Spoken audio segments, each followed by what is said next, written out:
오늘은 오순절 후 세 번째 주일로 예배를 드립니다.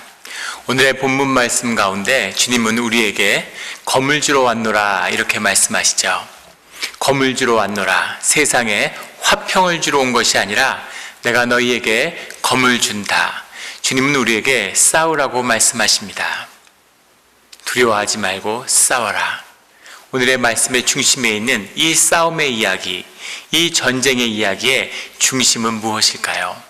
우리는 누구와 싸우며 무엇을 위해 싸우며 어떻게 싸워야 한다는 것인가? 우리의 생명의 중심에 있는 이 싸움의 비밀, 검의 비밀이 밝히 나누어져 우리 삶의 새로운 길이 열리는 이 시간이 되기를 예수 그리스도 이름으로 축원합니다.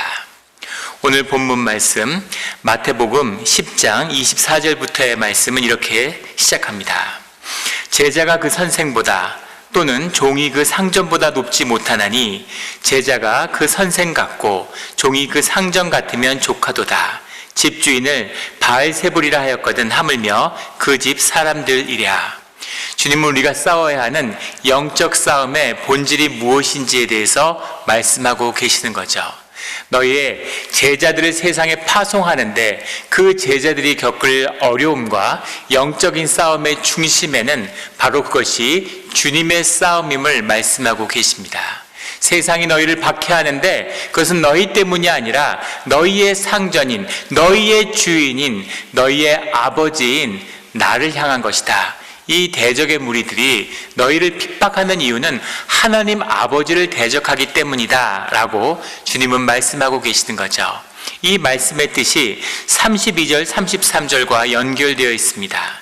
누구든지 사람 앞에서 나를 시인하면 나도 하늘에 계신 내 아버지 앞에서 그를 시인할 것이요 누구든지 사람 앞에서 나를 부인하면 나도 하늘에 계신 내 아버지 앞에서 그를 부인하리라. 네가 시인하면 나도 시인하고 네가 부인하면 나도 부인한다는 조건절의 이야기가 아니죠. 이 땅에서 예수님을 그리스도라고 시인하면 이제 천국에 가서 그 보상을 받게 될 거다. 그런 이야기가 아닙니다. 이 이야기는 이 영적 싸움의 본질이 예수 그리스도를 예수님을 주인이라 그리스도라 하나님이라 고백하는 것이 그 영적 싸움의 본질인 것을 말씀하고 계시는 것이죠. 예수님을 이 땅에서 그리스도라고 하나님으로 고백하기에 우리의 영적 싸움과 우리의 영적인 갈등, 이 땅에서의 갈등과 전쟁이 시작되는 것이다 라고 주님은 말씀하고 계시는 겁니다. 두려워하지 마라. 그리고 그 싸움을 향해 나아가라 라고 주님은 말씀하고 계시죠. 주님은 이어서 말씀하고 계십니다. 26절에 그런즉 그들을 두려워하지 말라. 감춘 것이 드러나지 않을 것이 없고 숨은 것이 알려지지 않을 것이 없느니라. 이 싸움의 본질이라고 하는 것은, 이 전쟁의 본질이라고 하는 것은 명확한 것이고 이 현상 세계 속에 온갖 거짓으로 둘러싸여 있지만 그 본질의 세계의 진실은 밝히 드러나게 된다. 그 밝히 드러남의 본질인 싸움을 피하거나 두려워하지 말라는 거죠. 인간들은 누구나 갈등하고 누구나 싸우고 있습니다.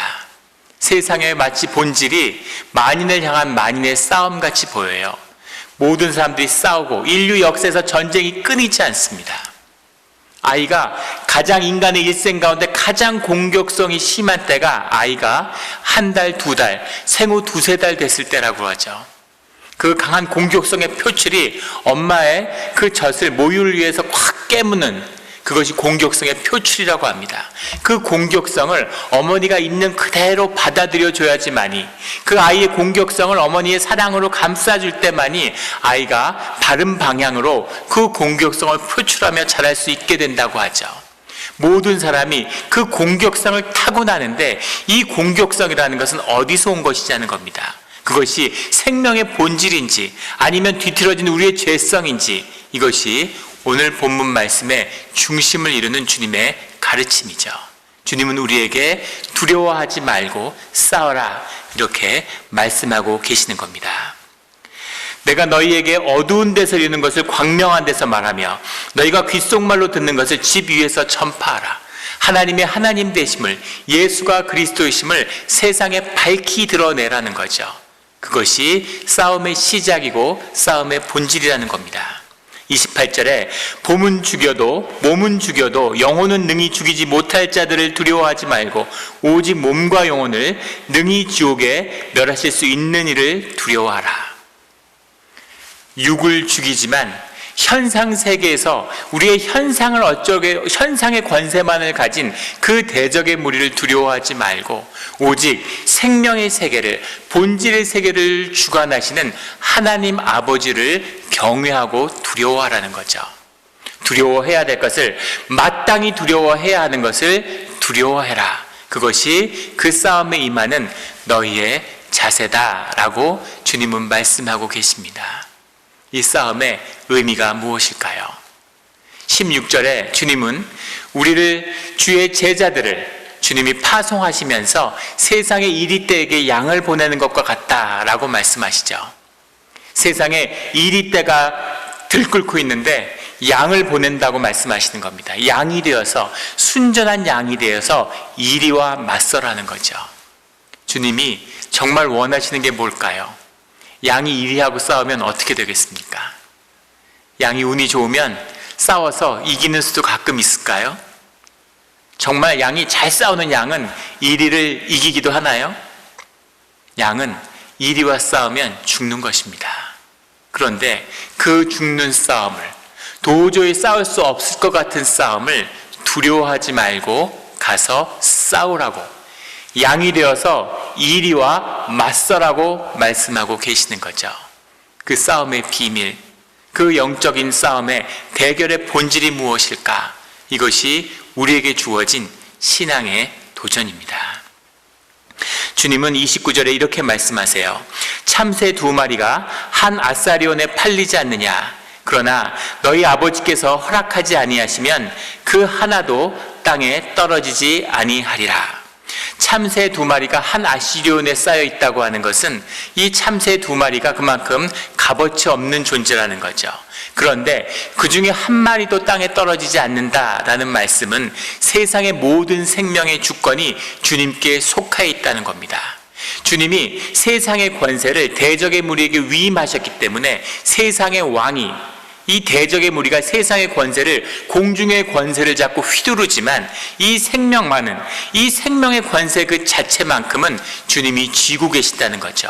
그렇기 때문에 주의 자녀들은 두려워하지 말라고 말씀하시는 겁니다. 세상의 모든 존재하는 것은 주님의 섭리 가운데 있죠. 이 참새 이야기가 나올 때마다 기억나는 것은 중국에서 공산당이 집권을 한 다음에 모택동이 1950년대에 인간의 어떤 의지적인 면, 인간의 의지력을 세상을 지배할 수 있다고 하는 모택동 사상을 전파했죠. 그래서 중국에서 대약진 운동이라는 걸 시작하는데 생산력을, 농업 생산력을 극도로 끌어올리기 위해서 인간들이 의식적으로 노력하자는 겁니다. 중간에 중국의 수십억의, 10억의 인민이 한 마음이 되면 못할 것이 없다는 거죠. 그래서 제일 먼저 한 것이 이 곡식을 먹는 참새떼들을 잡아 죽이는 것이었습니다. 모든 참새떼를 사람들이 전부 다 있는 힘을 다해서 새총을 향해서 전부 다 새를 다 잡은 거예요. 참새떼를 거의 몰살시킨 다음에 중국에 대기근이 닥쳤습니다. 참새가 나다를 먹는 것만 생각했지 새들이 정말 먹는 것은 밭과 논의 해충이라는 것을 몰랐던 것이죠. 참새가 죽고 나니까 대기근이 와서 해충이 창궐해서 그 해에만 4천만 명이 넘는 사람들이 굶어 죽는 대약진 운동은 아주 참혹한 패배로 끝나고 말죠. 싸워야 한다는 것을 알았다는 건 좋은 것입니다. 문제는 무엇과 싸워야 하는지를 몰랐다는 것이 모택동과 공산당의 어리석음이죠. 무엇을 위해 어떻게 싸워야 하는지를 알아야 하는 거죠. 그 싸움을 통해서 생명이 피어나는데 무엇과 싸워야 하는가 하는 거가 더 중요한 도전이라는 사실을 이야기하고 있습니다. 우리는 무엇과 싸워야 하는 것일까요? 주님은 말씀하시죠. 34절에 내가 세상에 화평을 주러 온 줄로 생각하지 말라. 세상이 다 아수라판처럼 싸우는데 주님은 화평과, 주님은 평화를 우리에게 주시기 위해 오신 게 아닙니까? 주님이 천만의 말씀이다. 나는 너희에게 검을 주러 왔다.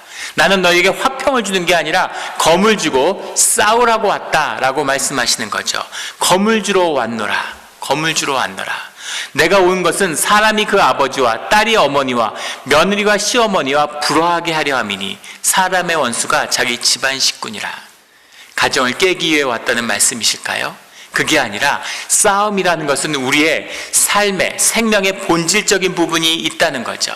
가족은 소중한 것이고 가족은 천국의 사랑을 담고 있는 것이지만 가족 역시 세상의 현상의 마지막 단계에 있는 현상의 한 부분일 뿐입니다. 천국에는 아버지도 어머니도 자식도 형제도 없죠.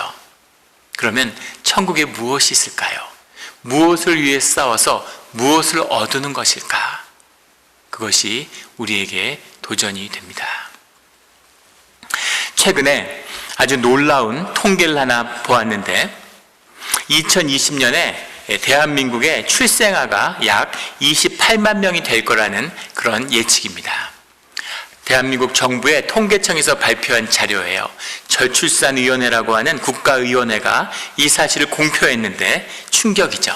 70년대 해마다 100만 명이 넘는 아이들이 태어났습니다. 그런데 지금은 27만 명이 태어난다는 거죠. 더 놀라운 사실은 작년보다 2019년보다 12%나 출생률이 줄었고 5년 전인 2015년하고 비교하면 40%가 줄었다는 겁니다. 출산율이 이제 0.8명을 기록하고 있는데 두 사람이 만나서 가정을 이루어서 아이를 2명을 낳아야 현상이 유지되는 거죠. 그런데 0.8명을 낳으니 세상이 어떻게 되겠습니까? 이렇게 출산율이 줄어드는, 지금도 세상에서 가장 낮은 출산율을 유지하는 게 한국인데 거기서 출산율이 매년 극적으로 꺾여가고 있는 거죠. 이렇게 출산율이 줄어들지 않고 지금 상태를 유지만 해도 70년 뒤에 대한민국의 인구는 지금의 5,100만 명에서 1,800만 명으로 줄어들게 된다고 합니다. 그리고 300년이 더 있으면 한국인은 멸종한다고 그래요. 그런 농담이 있답니다. 대한민국은 저출산으로 인해서 인구가 다 사라지고 북녘의 동포들은 다 굶어 죽고 김정은 왕조의 폭정으로 한반도에는 결국 백두혈통밖에 안 남을 거다, 이런 농담이 있다고 해요. 정말 비극적인 우스갯소리죠. 왜 이렇게 인구가 줄고 아기를 낳지 않는 걸까요? 극적으로 쇠퇴하고 줄어들고 있는 정말 생명의 위기가 아닐 수 없죠. 충격적인 건 대한민국의 평균 결혼 연령이 35세를 넘은 건 이미 여러 해가 되었다는 겁니다. 30세 이상의 남자 중에 56%, 이상의 여자 중에 38%가 미혼인 상태로 있다는 거죠. 결혼을 못한 상태로. 예전에 제가 한 5년 전쯤에 한국에 갔을 때 제가 섬겼던 교회 한 자매를 만났어요. 그 교회 부속 유치원에서 교사로 섬기는 자매입니다.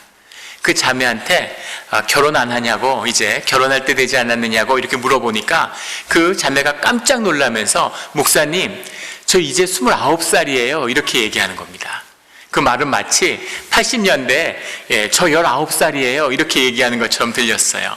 29인데 어떻게 시집을 가요 목사님, 이런 거죠. 29살을 결혼한다는 건 꿈도 못 꾸는 그런 일처럼 얘기하는 겁니다. 그렇게 결혼이 늦어진 거죠. 왜 결혼을 하지 않는 것일까요? 결혼을 하지 않는 건 뭐 그렇다 치고 결혼이나 연애, 가족 제도나 여러 가지 이유를 얘기할 수 있겠죠. 그런데 정말 문제가 가족 제도나 사회적인 부조리와 가족 제도상의 무슨 문제일까? 경제적인 사회의 무슨 계층 간의 문제 때문일까라고 얘기한다면 사실은 문제는 다른 데 있다는 것을 통계가 보여주고 있다는 겁니다. 결혼이 문제라서 결혼을 안 한다면 오케이. 그렇다면 연애라도 해야 되겠죠.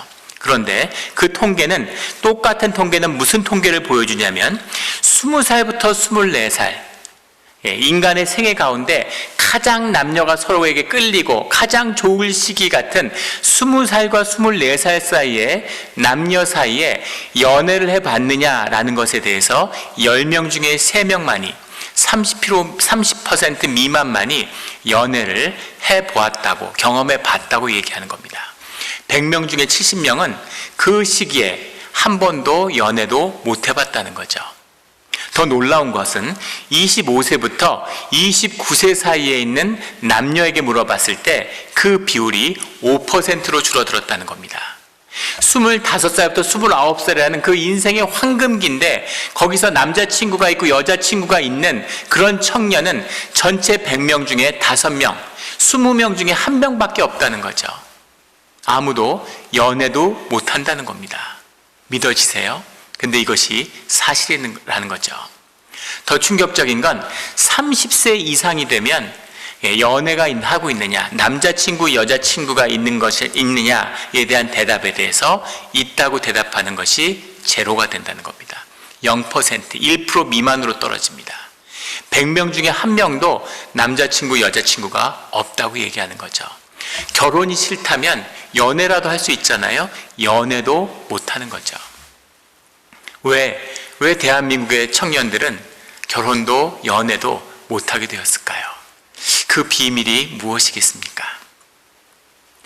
어떤 사람들은, 학자들은 그것이 경제 형편 때문이라고 얘기합니다. 점점 살기가 힘들어지기 때문에, 경제 형편이 어렵기 때문에 결혼하고 연애할 형편이 못 된다는 거죠. 사실일까요? 사실일 수도 있겠지만 얼마나 어려우면 결혼과 연애를 못할까요? 아무리 살기가 힘들어져도 30년 전, 50년 전보다 살기가 어려울까요? 6.25 때보다 어렵겠습니까? 6.25 때 출산율도 지금보다는 높았다는 거죠. 6.25가 벌어진 그 해에도 지금보다 출산율이 훨씬 높았다는 겁니다. 2차 세계대전 동안 더 힘들었을까요? 일제가 한국에 있는 모든 노숟가락, 노그릇까지 전부 다 뺏어가던 그 시대보다 더 어려웠겠습니까? 그렇지는 않겠죠. 경제적으로 어려워서 경제적인 어려움을 느끼겠지만 경제 형편이 결혼을 못하고 아이를 못 낳고 연애도 못하는 그 이유가 될 수는 없다는 겁니다. 또 어떤 사람들은 사회가 평등하지 못해서 그렇다고 이야기를 해요. 정말 그럴까요? 오늘날의 대한민국이 평등한 사회가 되지 못해서, 물론 평등하지 못한 부분이 있겠죠. 하지만 과거보다는 더 평등한 사회가 되어가고 있을 겁니다. 정말 아무리 평등하지 못해도 일제의 노예, 식민지의 노예 백성으로 살던 일제시대보다 더 평등하지 못할까요? 60년대, 70년대보다 더 평등하지 못할까요? 여왕후 장상혜 씨가 따로 있던 엄격한 신분사회였던 조선시대보다도 더 평등하지 못할까요? 그렇지는 않겠죠. 이 사회에 경제 형편이나 평등 문제 때문에 아이를 낳지 못한다는 건 거짓입니다. 진실은 뭘까요? 인구학자들은 이렇게 얘기해요. 한국 사회가 혐오 사회가 되었다는 거죠. 헬조선이라고 불리는 것처럼 온갖 갈등이 폭발하고 있다는 겁니다. 그 갈등이 너무나 심각하기 때문에 그 갈등에 지쳐서 그 사회가 실제 겪는 갈등보다 심리적 밀도에서 느끼는 갈등은 더 높다는 거죠. 왜냐하면 SNS나 소셜 네트워크나 미디어가 발달하면서 사회와 밀접히 호흡하는 세대가 되기 때문에 심리적으로 느끼는 밀도에서의 갈등, 이 혐오성을 훨씬 더 크게 느낀다는 거예요. 본인이 살기도 힘들고 이 힘든 사회에 자식을 내놓고 싶지 않다는 마음이 있다는 거죠. 그럴지도 모르겠습니다. 그런데 이 갈등이라는 것, 이 혐오의 내용이 뭐냐는 거죠. 전 세계의 경제가 축소되고 있고 갈등이 증폭되는 사회 속에서 살고 있죠. 미국에서 가장 큰 갈등은 인종 간의 갈등입니다. 인종 간의 갈등이 폭발하고 그것 때문에 큰 홍역을 앓고 있죠. 어제도 미국의 주요 매체에서 미국의 부통령이 인터뷰를 하는데 사회자가 간청을 하는 거예요. 블랙 라이브스 매터라고 한마디만 좀 네가 해주면 안 되겠냐고 몇 번을 물어보는데 끝까지 그것을 거절하더라고요. 그 메시지 자체가 이미 정치화됐다고 받아들이는 겁니다. 오하이오에서는 대통령이 유세를 벌이는데 12,000명을 모아놓고 유세를 벌이면서 마스크 쓰는 걸 의무화하지 않는 거죠. 보건위생의 문제고, 미국이 지금 코로나19 때문에 침몰 위기에 있고 다시 이 코로나가 창궐 하지 않을까, 각 주에서 16개 주에서 최고치를 경신하고 있는데도 그 마스크를 쓰는 것이 정치적인 의미로 그렇게 각인되는 갈등이, 보건 문제가 정치적 갈등으로, 인종 문제가 정치적 갈등으로 폭발하는, 우리가 그런 미국 사회에 살고 있기 때문에 사회가 혐오를 부추기는 혐오 사회에 살고 있다는 것은 이해할 수도 있을 것 같습니다. 그렇다면 대한민국의 혐오 사회를 이루는 갈등의 진실이 뭐냐는 겁니다. 갈등의 진실이 뭘까요? 한국의 인터넷상에서 싸우고 댓글로 싸우고 상대방을 비난하고 혐오하는 그런 모든 글들에 대한 빅데이터, 데이터 마이닝이라고 하죠. 그 데이터를 다 분석한 결과는 아주 뜻밖입니다. 한국의 이 혐오 사회를 이루는 가장 심한 갈등이 뭐일 것 같습니까? 저도 깜짝 놀랐는데, 이념 갈등일까요? 좌우 간의? 지역 간의 지역 갈등일까요? 빈부격차가 야기하는 계층 갈등일까요? 한국의 갈등의 가장 중심은 젠더 갈등이라는 거예요. 남자, 여자가, 여자들이 이 젠더 문제로 남자들을 막 공격하고, 남자들은 또 그게 아니라고 막 공격하고, 남성 우위 사회라고 막 공격하면 우리가 뭘 가진 게 있냐고 또 싸우는 남녀 젠더 갈등이 이 데이터상에 나타난 한국의 혐오 갈등의 70%가 젠더 갈등이라는 겁니다. 그것만 보면 완전히 한국이 무슨 선진국이 되었나 이런 생각이 들어요. 정말 사회가 선진국이 되어서 그런 것일까요? 거짓에 속아 있기 때문입니다. 안에 있는, 내 내면에 있는 공격성, 내 내면에 있는 갈등과 어려움을 무엇을 상대로 무엇과 싸워야 하는지를 모르고 있기 때문이죠. 아무나 물어뜯고 아무나 싸우는 그런 그 싸움, 원시적인 동물과 같은 싸움 속에 있는 겁니다. 최근에 다큐멘터리를 하나 봤는데 자연에 관한 다큐멘터리죠. 꿀벌들이 나오는데 꿀벌의 천적을 보여주는 거예요. 말벌이 꿀벌들을 잡아먹는데 말벌 한 마리가 꿀벌에 있는 꿀벌통에 날아오면 그러면 꿀벌통은 재앙을 맞습니다. 꿀벌 1000마리가 꿀벌이 수백 마리만 독침을 쏘아도 사람이 죽는데 꿀벌 1000마리가 말벌 한 마리를 당할 수 없다는 거예요. 수백 마리가 죽어 넘어지는데 말벌 한 마리를 당해내지 못해요. 말벌이 만약에 4마리가 함께 날아오면 2만 마리의 꿀벌이 있어도 말벌을 막지 못하고 꿀벌은 초토화되고 만답니다. 그 비극적이고 비참한 싸움을 보면서 도대체 자연의 섭리는 뭘까? 하나님이 만드신 자연의 섭리가 뭘까? 이런 생각이 들어요. 그런데 신기한 것은 꿀벌이 멸종하지 않는 거죠. 꿀벌이 수백 마리가 달려들어서 말벌을 감싸는 겁니다. 말벌이 체온이 올라가면 말벌이 죽는데요. 수백 마리가 목숨을 걸고 말벌 한 마리를 막기 위해서 혼신의 힘을 다해 싸우는 거죠. 세상은 정말 말벌을 위한 것인가 보다. 말벌은 정말 말벌의 세상인가 보다. 이런 느낌이 들 때 말벌의 천적인 벌새를 보여주는 겁니다. 벌새라고 하는 수리과에 속한 벌매라고 하죠. 이 벌매 한 마리가, 이 벌매가 얼마나 영리하고 머리가 좋은지 지렁이 같은 그런 생물을 잡아다가 나무에 이렇게 걸쳐 놓는 거예요. 그걸 보고서 곤충을 좋아하는 또는 이런 그 지렁이 같은 걸 좋아하는 이 말벌이 날라와서 그거를 먹고 돌아가면 그 뒤를 미행을 한다고 합니다. 그래서 벌매가 이 말벌의 벌통을 찾아내면 거기에 날아드는 거죠. 이 벌매가 날아들면 그때부터 말벌의 벌통을, 그 벌통과 벌에 있는 유충과 말벌을 모두 잡아먹기 시작하는데 그 온몸이 깃털로 덮여 있어서 말벌이 아무리 침을 쏘아도 벌매는 끄떡없다는 거예요.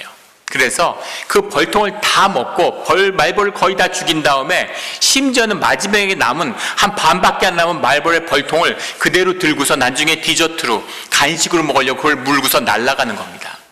살아남은 몇몇 말벌들이 망연자실해서 쓰러져 있는 모습을 보여주더라고요. 세상에 저런 벌매가 있다니. 그런데 벌매는 멸종위기에 처해 있다는 거죠. 인간이 하도 숲을 자르고 남획을 하기 때문에 인간 때문에 벌매가 위기를 맞고 있다는 거예요. 그것들이 같이 싸우며 살아가는 것, 싸우지만 조화를 이루어 살아가는 자연의 섭리의 뜻이 무언가 있겠죠. 그 싸움의 비밀이 뭐냐는 겁니다. 1918년과 19년에 걸쳐서 한국의 대한민국의 역사, 고려시대죠. 고려시대에 아주 위대한 전쟁이 있었는데 그것이 귀주대첩입니다. 이 귀주대첩이 역사상 한국 역사에서 가장 손꼽히는 4대 대첩 중에 하나로 꼽히죠. 거란족이 만든 요나라가 고려를 침략했는데 강감찬 장군이 귀주대첩에서 이 거란족을 전멸시키죠. 그리고 요나라는 멸망의 길로 들어서게 됩니다. 저는 봉천동에서 자랐기 때문에 어려서 강감찬 장군이 태어난 낙성대를 끼고 강감찬 장군에 관한 많은 이야기를 들으며 그의 이름을 딴 학교를 나왔죠. 이 요나라가 귀주대첩이 일어나는데 가장 역사의 분수령이 됐던 건 3차 침입에 이 거란족이 압록강을 넘어서 고려로 들어오는데 시간을 끌지 않고 주력 부대가 모든 성을 우회해서 바로 개경으로 내려오는 겁니다. 그래서 고려 왕조는 당황하게 되는 거죠.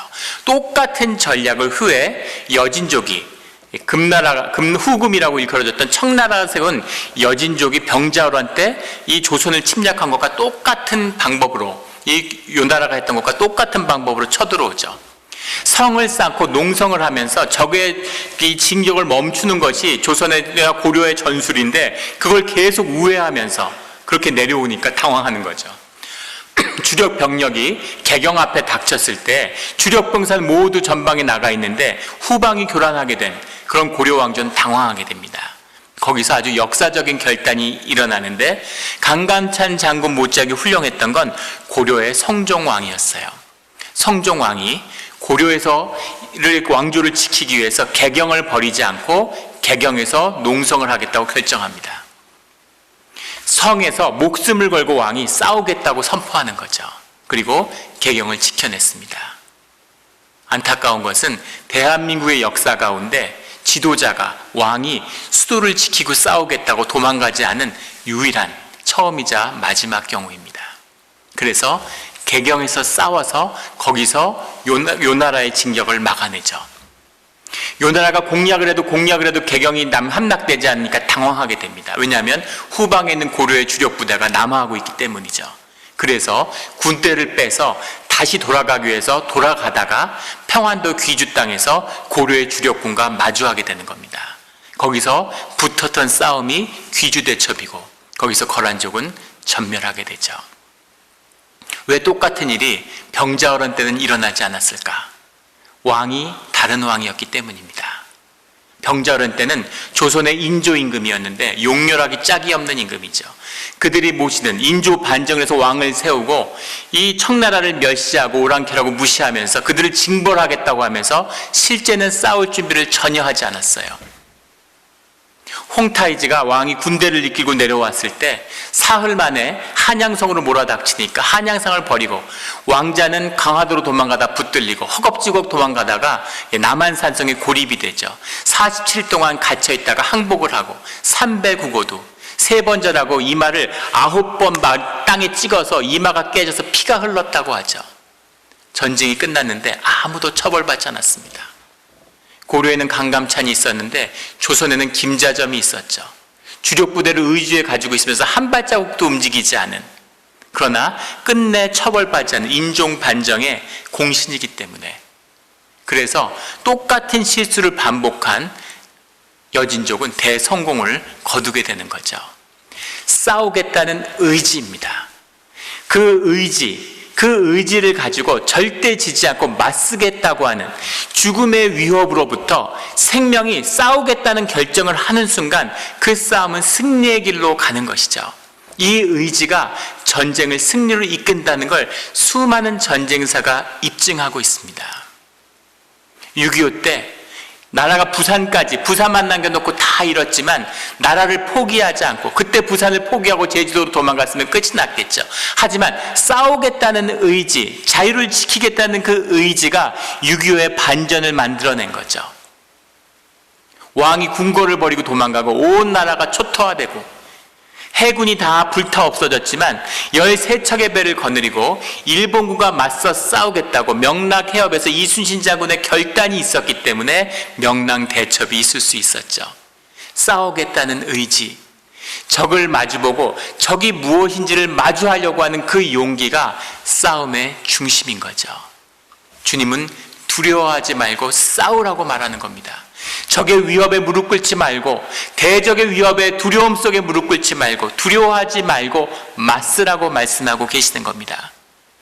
꿀벌이 말벌을 이길 수 없는 것처럼 말벌이 벌매를 이길 수 없는데 어떻게 양은 이리를 싸워서 이기려고 할 수 있을까요? 어떻게 이리에게 맞설 수 있냐는 거죠.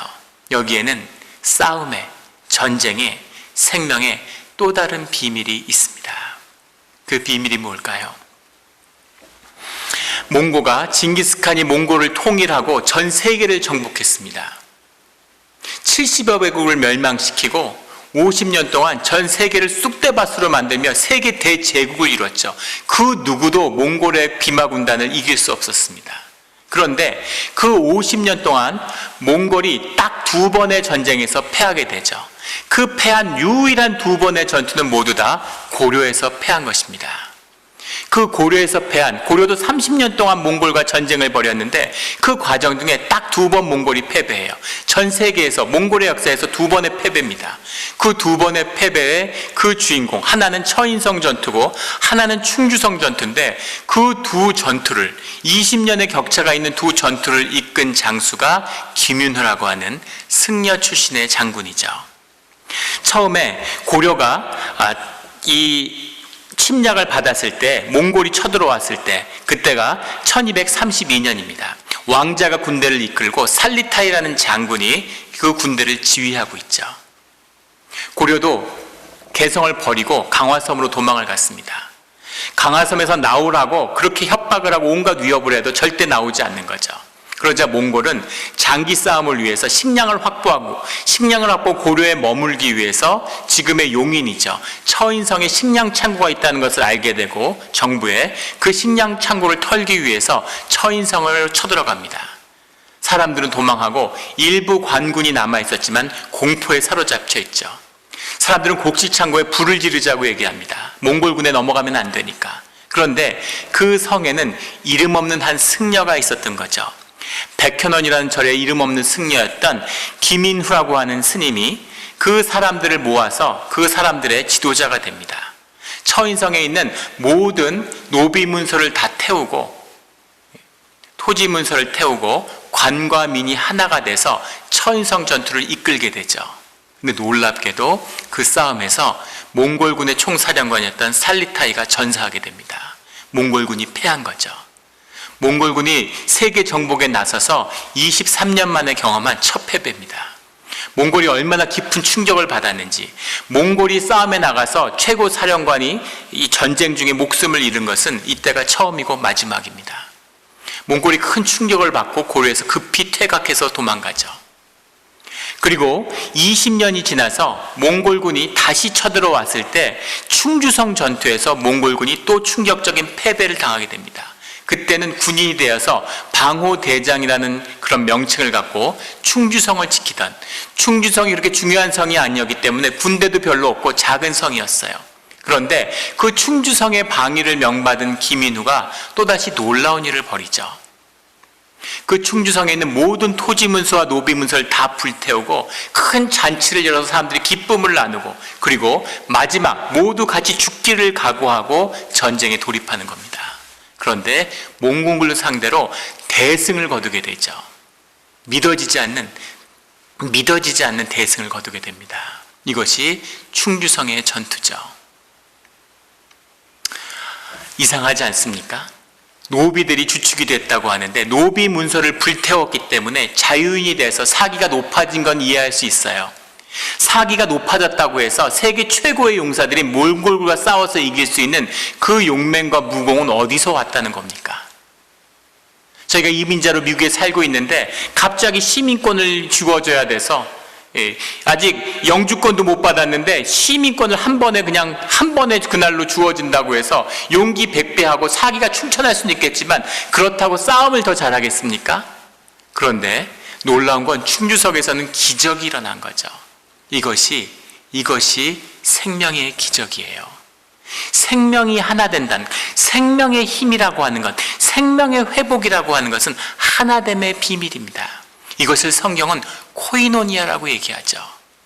사람들이 마음을 합하고 모든 사람이 하나 되는 것, 모든 생명이 하나로 연합하는 것이 사실은 우리의 영의 본질이고 생명의 본질이라는 거죠.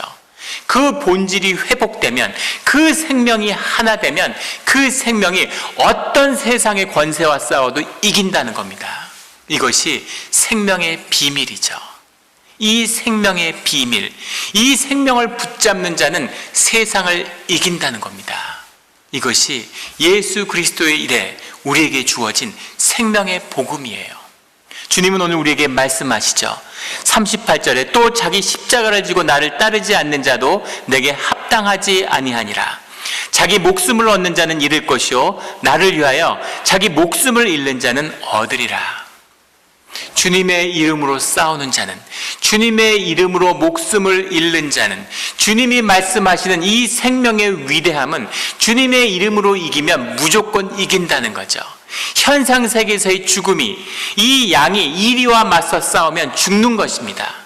싸움에 나가는 순간, 싸우겠다고 하는 순간 죽는 것이죠. 하지만 그 죽음을 통해서 이 현상세계의 거짓이 끝이 나면 그 진실이, 그 본질이 승리로서 드러나는, 생명의 위대한 위협으로서 드러나는 그런 주님의 승리가, 영의 승리가, 영원의 승리가, 부활의 승리가, 십자가의 승리가 우리와 함께하고 있다. 이것이 우리에게 주어진 생명의 비밀이고 검의 비밀인 것이죠. 주님이 주시는 검을 붙잡고 싸우는 자들은 세상을 향하여 승리하는 것입니다. 이미 승리한 것이죠. 그것을 예수 그리스도의 삶과 십자가가 우리에게 증거하고 있습니다. 주님은 우리에게 내가 온 것은 사람이 그 아버지와 딸이 어머니와 며느리가 시어머니와 불화하게 하려 함이니 사람의 원수가 자기 집안 식구니라. 이 가족이라고 하는 것, 우리 육신의 이 가족이라는 것은 하늘의 원형을 담고 있지만 이건 역시 현상세계의 거짓의 끝이라는 거죠. 이 틀 가운데 하나님의 진정한 본질을 담아서 이 가족이 회복되어야 되는데 그 회복된 가족의 비밀이 영적 가족이라는 겁니다. 그 영적인 가족, 내 육신을 나와야, 내 DNA를 나눠야지만이 같은 형제되는 것이 아니라 주님의 성령을, 주님이 주신 생명을, 그 말씀을 받은 주의 자녀들은 주 안에서 형제 자매가 되는 영적 가족을 이루는 비밀이 이 생명 가운데 들어있다는 것이죠. 이것이 우리가 예배 가운데 모여있는 교회의 비밀입니다. 생명의 비밀이, 가족의 비밀이, 교회의 비밀이 생명의 비밀인 것이죠. 그것을 가지고 세상에 맞서 싸우라는 겁니다. 우리 안에는 죄와 맞서 싸우라는 거죠. 너희 가운데 죄의 육성이 있는데 그 죄를 다스릴 수 있는 능력이 너희 가운데 있다는 거죠. 너희 세상 가운데 있는 모든 부조리와 거짓을 향해 맞서 싸우라는 겁니다. 그것을 바로잡고 다스리며 세상에 주님의 통치가 임하게 할 수 있는 생명의 권세가 이미 너희에게 주어져 있다는 거죠. 그 싸움 가운데 두려워하지 말고 주님의 이름으로 잃으면 더 얻을 것이요 주님의 이름으로 승리하면 다스리게 될 것이라고 하는 그 부활의 신비가, 성령의 역사가 예수 그리스도의 십자가로 우리에게 주어져 있다는 겁니다. 그 싸움을 위해 우리를 초청하시며 우리를 파송하고 계시는 거죠. 양떼를 향하여 이리떼 가운데 양을 보내는 것 같다. 그러나 승리하는 것은 양인 것임을, 선한 싸움 가운데 영광을 받으시는 것은 주님인 것임을 주님이 말씀하고 계십니다. 그 싸움, 쉬지 않는 싸움, 영광의 싸움, 선한 싸움, 승리하는 싸움 가운데 서라고, 두려워하지 말고 검을 가지라고 주님은 우리에게 말씀하고 계십니다. 그 선한 싸움을, 그 위대한 싸움을 싸워서 우리의 생명이, 우리의 삶이 의미와 가치로 빛나는, 우리의 생명의 진실이 회복되어서 참된 공동체와 교회가 회복되는 그 싸움의 진실을 얻어서 영혼을 살아서 누리는 이 현상 가운데 본질의 아름다움과 그 의미를 드러내는 우리의 삶, 공동체의 삶, 우리 교회의 영광이 되기를 예수 그리스도 이름으로 축원합니다. 아멘. 다 같이 기도드리겠습니다. 하나님 아버지 감사합니다. 주님의 싸움이 있어야, 주님의 검을 갖고 싸워야 주님의 화평이 우리에게 임하는 것임을 말씀하여 주시니 감사합니다. 이 싸움이 주님의 싸움이고 이 싸움이 이미 승리한 싸움이며 이 싸움의 영광을 우리와 나누려고 하시는 주님의 은혜에 감사를 드립니다. 주여 아버지여, 진실을 마주하게 하여 주시고 싸울 것과 싸우게 하여 주시고 두려움 없이 선한 마음으로 대적과 맞서는 우리 모두가 되게 하여 주시옵소서. 교회의 영광이, 공동체의 생명의 영광이, 부활과 영생의 영광이 이 땅 가운데 드러나는, 십자가로 드러나는 그 영광을 보게 하여 주시옵소서. 감사드리며 예수 그리스도의 이름으로 기도드렸습니다.